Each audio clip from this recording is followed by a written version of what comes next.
నగరంలోని 25వ డివిజన్ నందు TDP, Janasena, BJP కూటమి ఎమ్మెల్యే అభ్యర్థి శ్రీమతి రెడ్డప్పగారి మాధవిరెడ్డి గారు మరియు తెలుగుదేశం పార్టీ కడప జిల్లా అధ్యక్షుడు, పొలిటిబ్యూరో సభ్యుడు శ్రీ రెడ్డప్పగారి శ్రీనివాసరెడ్డి గారు హాజరై 25వ డివిజన్ నందు బండిబాబు, మాజీ కార్పొరేటర్ బండారు సత్య వారి ఆధ్వర్యంలో ఇంటింటా ప్రచారం చేయడం జరిగినది.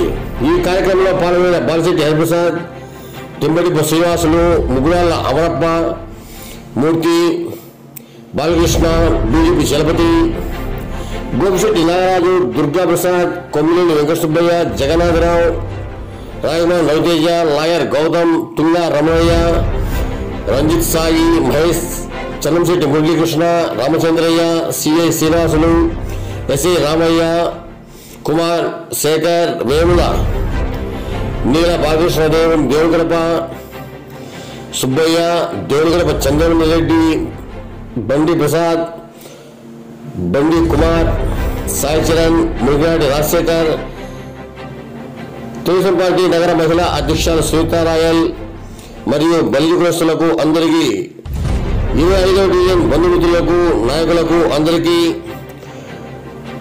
కృతజ్ఞతలు తెలిపిన బండిబాబు, బండారు సత్య, మూర్తి, బాల, కడప.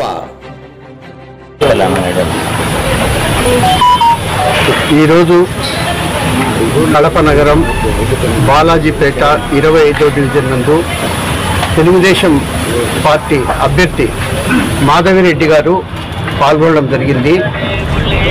ఆమె తిరుగుతూ తెలుగుదేశం పార్టీలో మేనిఫెస్టోలో ఏం పెట్టారు అనేది ఇంటింటికి తిరిగి ప్రజలకు చెప్తా రావడం జరిగింది.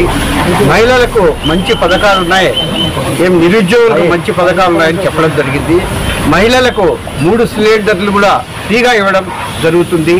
మీరు సిలిండర్లు సంవత్సరం వస్తాయి మీరు వాడుకుంటే అని చెప్పి ఆమె చెప్పడం కూడా జరిగింది. అలాగే బస్సు మీరు ఎక్కడికి వెళ్ళినా ఆంధ్రప్రదేశ్ తిరిగితే బస్సు ఫ్రీ మీరు, కాబట్టి తెలుగుదేశం పార్టీకి ఓట్లు వేయాలా.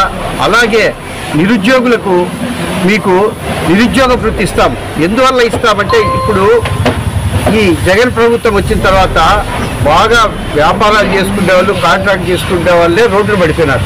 పాపం ఉద్యోగాలు లేక యువత చాలా ఇబ్బంది పడుతున్నారు.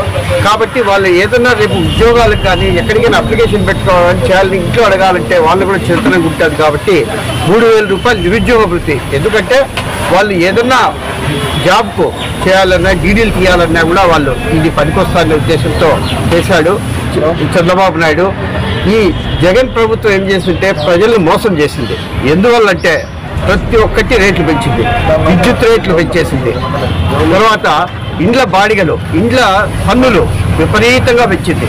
3%, 5,000 ఉంటే 5,000 పెంచింది. ఆర్టీసీ బస్ ఛార్జీలు విపరీతంగా పెంచింది. కరెంటు బిల్లులు విపరీతంగా 7 సార్లు పెంచింది. ఈ ప్రభుత్వం వచ్చిన తర్వాత 7 సార్లు పెంచింది. ఇంకొకటి కూడా మీకు చెప్పడం జరుగుతుంది, మద్యపాన నిషేధం చేస్తామని మేనిఫెస్టోలో పెట్టడం జరిగింది. 5 ఏళ్ళు అయిపోయింది, మద్యపాన నిషేధం చేయలేదు. మద్యపానంతో ప్రజలను 25,000 మందిని కిడ్నీలు ఫెయిల్ అయిపోయి చంపేసింది ప్రభుత్వం, వైసీపీ ప్రభుత్వం. ఇవన్నీ కూడా మీరు గమనించి ఉద్యోగస్తులకు కూడా మోసం చేయడం జరిగింది. ఎందుకంటే వాళ్ళకు పాత పెన్షన్ విధానం నేను ఇస్తాను, వచ్చిన నెలకే ఇస్తాను అన్నాడు. 5 ఏళ్ళు అయిపోయింది. 5 ఏళ్ళు అయిపోయినా కూడా ఇంతవరకు కూడా వాళ్ళని స్థితిగతి పట్టించుకోలేదు. వాళ్ళపై కేసులు పెట్టడము, రైళ్లు చేపించడము ఇవన్నీ జరుగుతుంది. మీకు ప్రజలకు తెలుగుదేశం ప్రభుత్వం వస్తేనే మనమంతా సంతోషంగా ఉంటాము. డిఎస్ఏ కూడా పెడతాను వచ్చిన నెలకే అన్నాడు, ఇంతవరకు పెట్టలేదు. చంద్రబాబు నాయుడు ప్రతి ఒక్క మీటింగ్లో చెప్పడం జరుగుతుంది, నిరుద్యోగులకు నేను వచ్చిన ఫస్ట్ సంతకం డిఎస్సి సంతకం పెడతాను, నిరుద్యోగులు డిఎస్సి పెట్టి ఉపాధ్యాయులకు అందరికీ నేను ఉద్యోగాలు వచ్చేట్టు చేస్తానని చెప్పి చంద్రబాబు నాయుడు చెప్పడం జరుగుతుంది.